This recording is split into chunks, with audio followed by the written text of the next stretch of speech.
Watching TV12.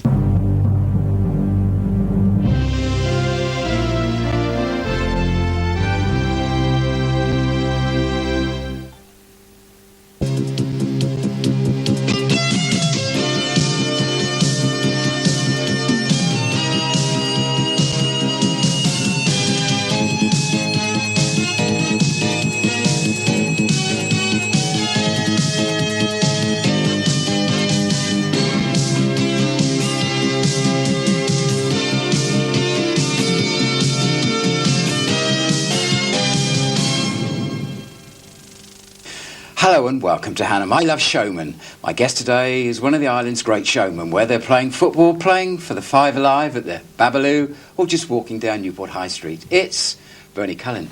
Pleased to meet you, John. Nice to see you, Bernie. Nice to see you. Nice to be able to see you. Yeah. Manchester, it all started for you, didn't it, really? Yeah, Manchester. I'm a Manchester boy, born there. Cheetham Hill, Jewish area, John. Half Irish, half Jewish. This is why on St Patrick's Day, I'm the only Irish man that doesn't get his hand in his pocket. No, that's where it all started, and very proud of Manchester. I left there when I was 6. Now, there's one thing I do remember about Manchester. It was my first step onto the stage in primary school. I played in Bar Black Sheep. Yes. And this is true. And in those days, there was one little coloured lad in the school, and I went home to my mother, and I was so upset. She had to make a black balaclava, and I played the black sheep. And I went home and I said, Mother, I cannot understand, why didn't he get the part? He was natural for it, wasn't he? There you go. Then you moved south. To Winchester. Famous school, wasn't it, in a way? A famous school, yes. Romsey Road, Winchester County Secondary Modern. I didn't have enough brains to go to grammar school. And, yes, we produced the great Terry Payne, for sure a Southampton man. He's a legend. He's Certainly a legend. Is. We produced Terry Payne and Timms, it's Brian Timms. Yes. The Hampshire wicket-keeper. And a pop group. What was the pop The group? Brook Brothers. The Brooks You've forgotten Brothers. them. Yes, I forgot those. I ain't gone to wash for a week. That's it. Yes, I can remember watching them walk down Romsey Road with their guitars. Yeah, the Brooks Brothers. Yeah, you're dead right. Yeah. You were a very keen footballer, and once you played the Isle of Wight boys, didn't you? Yes. You thrashed them. We thrashed the Isle of Wight boys. I played for Midhant schoolboys, and we thrashed the Isle of Wight boys. And at that time, I never thought of coming to the Isle of Wight, but my father was in the prison service, and he got promotion, and we come to the island. Lived at Camp Hill.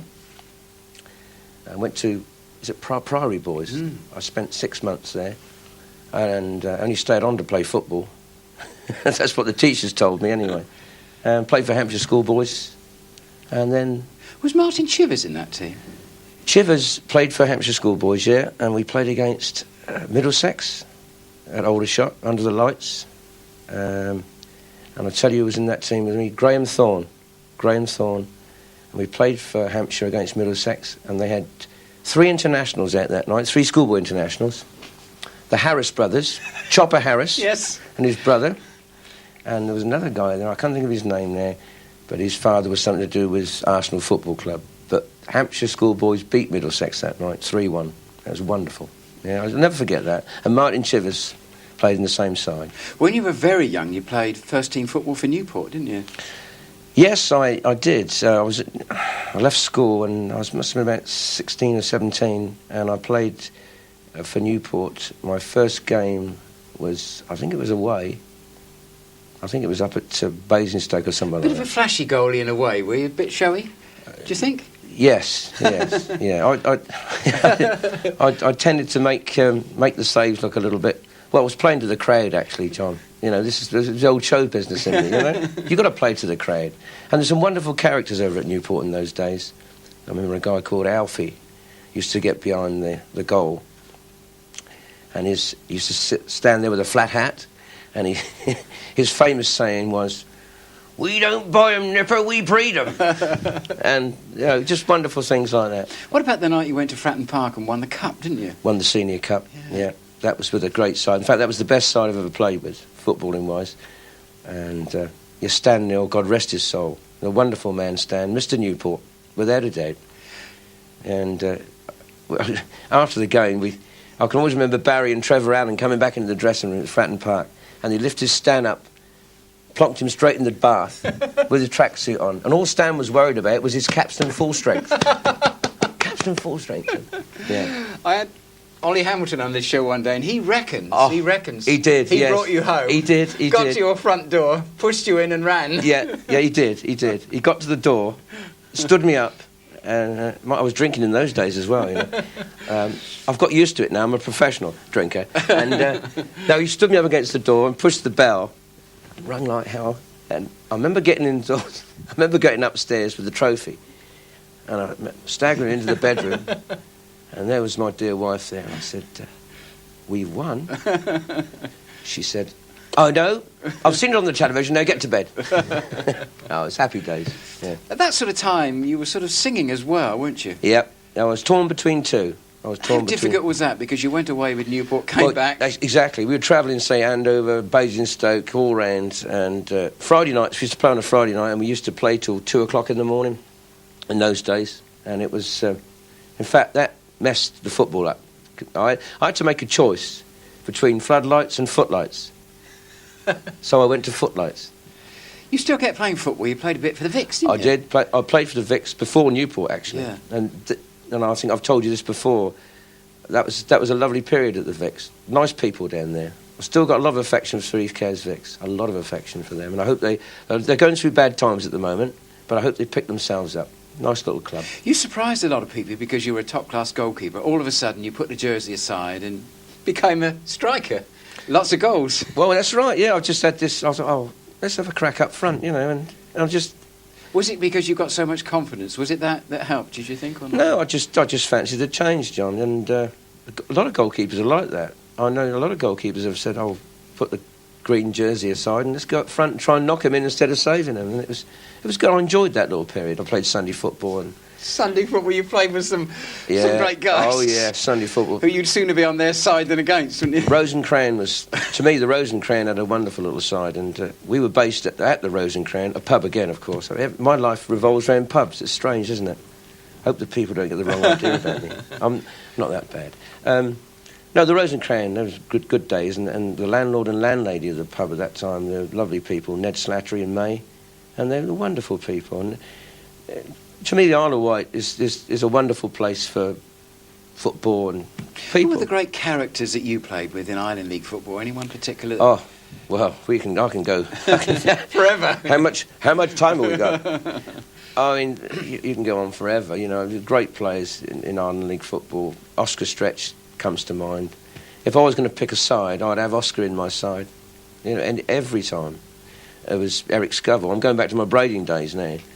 Grimwade was around in those days. Some of the Parkhurst team, of course. Oh, we're talking, yeah, Parkhurst, yeah. Well, Dorset? Derek Dorset. Maury Price. Now, there's a gentleman, a real gentleman. I mean that most sincerely, a real gentleman. Nobby Nash, we go to Seaview. We just name the clubs and I can reel them off. Well, you know, don't you? But they were all great guys. All mates off the park, really, weren't you? Oh, yeah. Well, I mean, they had their bundles on the park, but afterwards it was back to the Bugle Hotel or somewhere, and you had a pint, you shook hands, and we look forward to next week. And this is nowadays, I think the standard of football on the island now, the Island League, no disrespect, but it's gone down. 1969, you went to Wembley, didn't you? Yes, I did. Yes, I did. And on the pitch. And on the pitch. Now, I went with my brother. Now, you think I'm a character? You want to see my brother? He's unbelievable. It was after the game. City of, mind you, I must tell the viewers, Manchester City is my team, my love of my life. And that day, we won the cup. I can see it now. Neil Young down the line, Summerby across. Neil Young scores the goal. Shilton was in goal for Leicester. Youngest goalkeeper to play in a cup final at the time. And after the game, my brother said to me, "Hang on, wait a minute." I said, "No." He said, "Wait." I said, "What? We're going to go down and have a look at that pitch." So, all right. So we climb over the barriers, down, over the top. I'm out there. I'm there. I'm stood in Wembley with my brother. Now, my brother was wearing a bowler hat in black and red bowler hat. But it was the hat that my father got married in. Now, that shows you how old the hat is. So you can imagine this. Both of us walking across Wembley. He's got the bowler hat on. I've got the suit on. and we're walking across Wembley. And he said to me, get in the goals. I said, don't be silly. Stand in the goal, he said. So I stood in the goal at Wembley. He took the bowler hat off, put it on the penalty spot, and beat me up in the top corner. I was most annoyed because he beat me. I didn't want him to beat me. We were escorted off the pitch. But, that was a wonderful day. City won the cup. Marvellous. Why did you retire from football? Did you have an injury? Yes, I had a lot of trouble with my neck, John. I had a neck problem. The bone in my neck is crushed. It's gone, and that's playing in goal. And it's got worse over the years, and I still suffer with it now. But yeah, I just had to pack it in. I know you had trials for Pompey. Would you have liked to have sort of made the grade, really? Yeah, that to me was a big disappointment in my life. I built myself up. It was when I came to the island. They spotted me playing with Hampshire. I was with Portsmouth for a while, but never made it. But it was a disappointment, I must admit. And looking back, at that time, I had a bad spell in my life. I lost my mother in '59, and then my father was he was broken-hearted, and I don't think I had the support from him. I think if she would have been alive, I might have had a bit more support, and I think I could have gone on perhaps to Southampton. I had a chance to go to Southampton, but no one would push me, you know. But that's all in the past. You're a great fighter because quite recently you've been a bit unwell, but you've fought your way back. Yeah, and it's nice to see you looking fit and well, Bernie. It's marvellous. I'm back to as I used to be. We all have our problems in life. Because you're such a lively guy. If you're 1 degree below, everyone notices it, don't they? Exactly. I mean, people used to come up to me and say, "What's the matter?" You know, and I mean, it's a terrible thing. It's a nervous thing. It's a nervous thing that I went through, and it's a bad thing. Circumstances brought it on, personal circumstances. That's all been sorted now. As you know, I'm on my own now. I live on my own. I'm quite happy to be on my own. And one day, who knows, I might meet... Is there any women out there? Someone might like me. You were quite good at shove halfpenny at one time, weren't you? Oh, yes. I was the best shover in the business. Yeah, I know you were. 52 hours we played. Did you? For charity, yeah. That was at the Princess Royal. We did that for charity. It was for the handicapped children, the minibus. We got a minibus. Helped to buy the minibus for them. And there's a guy called John Brownhill, a very good friend of mine, and we played shove halfpenny for 52 hours non-stop. Crazy. And it was my idea. Was it? And he said to me afterwards, "Don't you ever ask me to play shove halfpenny with you again."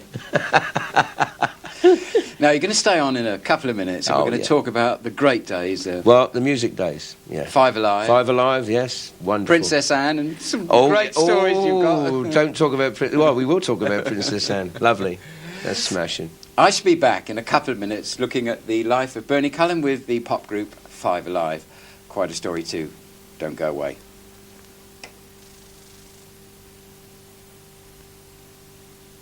Welcome back. The 60s was a great time for island pop music. The legendary Cherokees and, of course, the legendary Five Alive with their frontman Bernie Cullen. Thank you. Still here, It's nice to be back, John. 1965, I think the band was formed. 64, John. 64? 64, yeah. It was formed with Mickey March, for myself, Robbie Whitehead. Actually, I think Robbie Whitehead and Mickey March actually formed it, but I come along, but I was part of it. And that's where it all started, at the Waverley. East Cowes? East Cowes, yes. What a gig, eh? Oh, what a gig, yeah. I can't remember getting paid for that, John. No, happy days. And that's where it all started. And we found it hard to get bookings, you know. But Roy Colgate was in the band then, and he happened to know some people that were just starting a club. This club, I don't know what, this La Barbaloo Club? Yeah. He happened to know the people that were running it, and we got a booking there, and we were there for 5 years. That was wonderful. Yeah, that helped us out. We were just about to fold up at that time because we couldn't get any work. But Roy sort of left and went to a top continental band called Scaffold Pike, I think. Do you remember that? Yeah. Roy left, went to Sweden. He always had this thing about Swedish women, you know. Did he? Yeah. So did I, but I couldn't.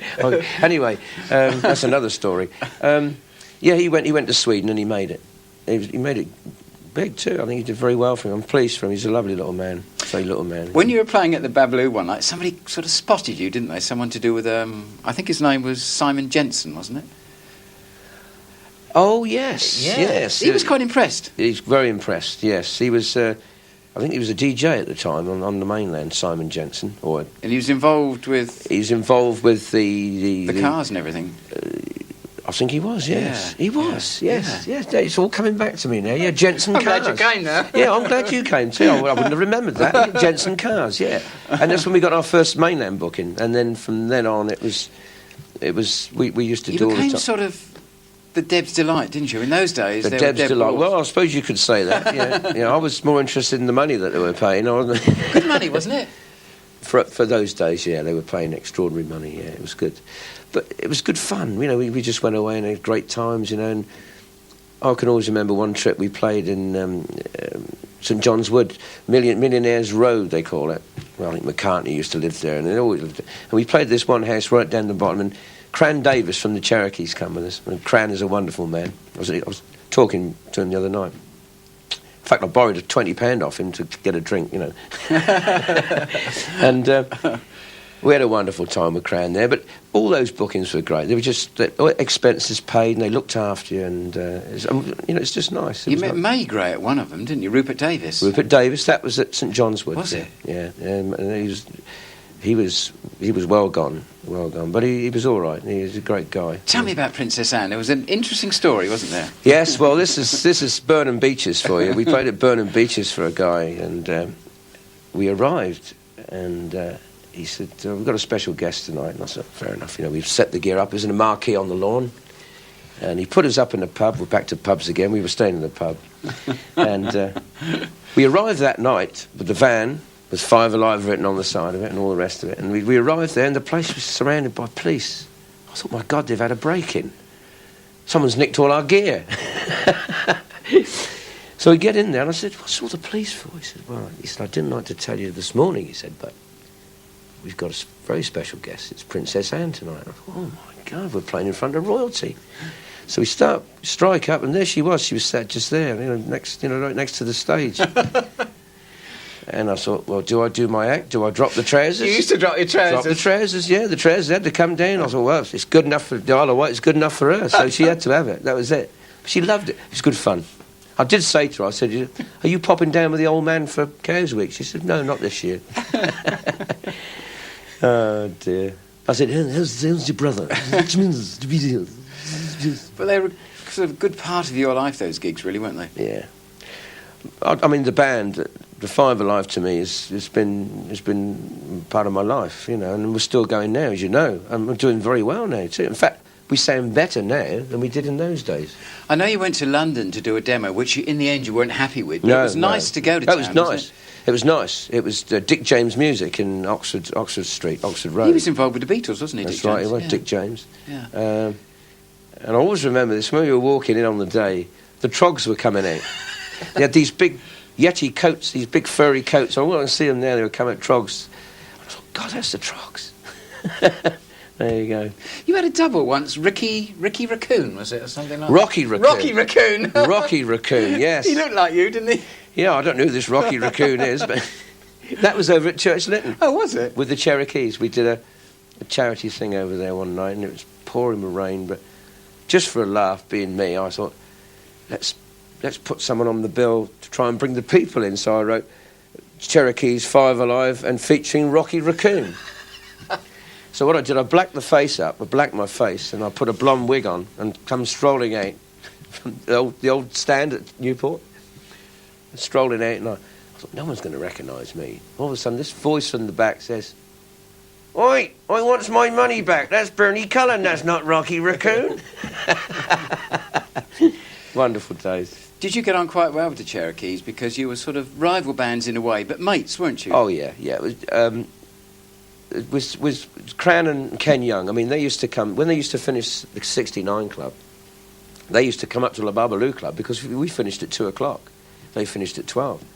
And they used to come up, and I was very close to Ken and Cran. And I knew Brian and Graham, God rest his soul. I knew them. But I was closer to Cran and Ken because of late night drinking. What time did you get away from La Babaloo when you... Never got away. Next morning, was it? Some nights, some mornings. Doesn't matter. It was... Well, if you can remember the 60s, you were never there. It's true. I can't remember much about the 60s. Just little things. I had a shock a few days ago because I came to your new flat and there was this gorgeous picture of the Beatles on the wall. Oh, the Beatles. And one of my favourite bands. Most people have called you an artist, but not a sort of painting artist. They call me an artist. You see, ladies and gentlemen, I fall down a lot in the street. But all of a sudden there was this fantastic picture of the Beatles which you'd drawn. Yes, I did. I was, in my younger days, I was into the old drawing and painting. And I just, strange, John, you just don't find the time to do it. But in those days, in fact, it happened when I was playing for Vicks and I broke my ankle. And I was off work. I was bored. And I thought I'd get the pens out and do the, and I just sat there with this, my ankle was up like that, and I had the LP cover of the Beatles, the Beatles for Sale, propped there. The foot was up here, and I did it. I just copied it off there. But it's just one of my things from the past, you know. And, I know Sinatra's a great. You're a great Sinatra fan, aren't you? Now we're talking about the man. This man to me is the man. If I was going to come back, I'd come back as Sinatra, because he had a wonderful life, a wonderful voice, a great actor, and a comedian as well. I've got tapes of him stand-up. He's doing his comedian bit. But to me, he was a wonderful man. And were you at Malcolm Price's funeral? Yes. At the end, in the end, I know. My yeah, Way. That's right, and it was marvellous. And the whole church was sort of... I've got to admit to you, the tears were coming. Everyone, I think. That was wonderful. He was a Sinatra man, and Maury's a Sinatra man too. Yeah. But yes, I do admire Sinatra, and I'm very lucky to see Sinatra at Docklands, his last visit to England, 1990. I was very privileged to go and see him there, and he was marvellous. Your dream is to do a sort of a Bernie Cullen does Sinatra, isn't it? Exactly, and it will happen, John. It's underway now. I've got plans, and I'm a Libran. I weigh things up. I don't press me buzzer too soon. I don't go diving in. I've got it all weighed up. I know what I'm going to do, and hopefully it will be at the Medina Theatre. And but what I'd like to do is to do a show featuring the music, my music, all through the years. You sang with a jazz band to start with, didn't That's you? right. Medina Cities, was Medina City Jazz Band. Medina City, featuring Carl Spencer, who went on to be Spencer's Washball That's Kings right. on Radio Yeah. 2. They were happy days. Huey Grayson, Huey. He was the goalkeeper. and he played banjo. Yeah. He was the one that got me into singing all those Was he? years ago. 1963, I went down to East Cayes, Clarence Road, I think the name of the pub, we're back to pubs again, was the Queen Victoria. Victoria Tav, I suppose. Is it? I don't know. Yeah. Is it? And there's a little room at the back, and they were playing. And I stood there, and I loved jazz. And Huey knew I could sing jazz. Come on. No, I was scared. And I went up and I sang St. Louis Blues. They employed me for the next week, and on I had a summer season with them. And that's how it all started. You still sing with a duo as well, don't you? Yes. Well, we had a little break with Mickey March, a very good friend of mine, and had a little break, and now we're just about to get back together again. And it's great. I feel great about that. It's made my year now that we're going to get back and start doing a few clubs together. But the band is still going. The Five Alive, and we're doing very well with the band. The other night I came and there were 500 people at the Royal York, and it was a magical night. And Could have how sold different more. is it for you in a way? Is it sort of just the same, or is it even better? It's better nowadays, John. It's better. Obviously, it's got to be better because we've got older, we've got more wiser, and I've been very lucky in my life, and I mean this. I've been very lucky. When I played football, I had great players around me. When I sing, I've always had great musicians. And without the musicians, I'm nothing. And those guys are great, very good musicians. What else would you have liked to have done in your life? You've done such a lot. Is there anything you look back on that you would have liked to have done, perhaps? I don't know. Different sort of... I'd like to have played for Manchester City, actually. That was my dream. Is it a fact that most people that support Manchester City come from Manchester? And True, very true. We don't talk about the other lot. We don't talk about that lot. No. I tell you what, once I met 3 great Man City fans on the same night. You, Jeff Manners. That's right. Who was the other one? Eddie Large. Eddie Large. That's right, Eddie Large over at Sandown, wasn't it? Yeah, that was a wonderful night. And you set that up. That was very, very good. I've still got the photograph at home. But talking about Manchester City, you do know that I've sponsored a player this year. Yes, you have, haven't you? Yeah, it cost me a lot of money. But there's a very special music company that you run, isn't there? My special this company, these people they're gonna hear a lot about this company. It's called Artanis Music.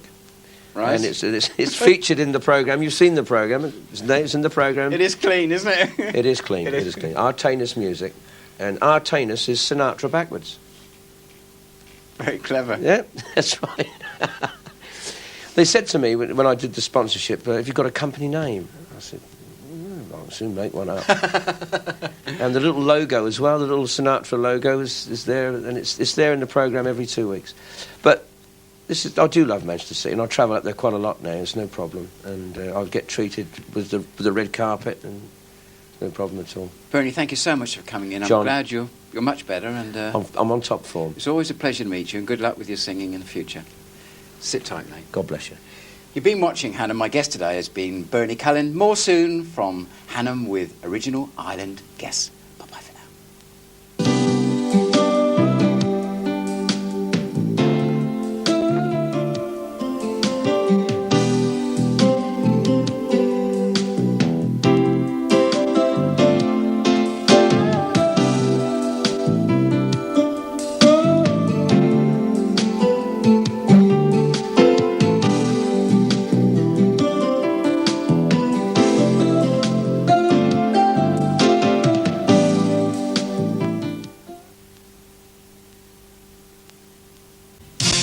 At WIGHT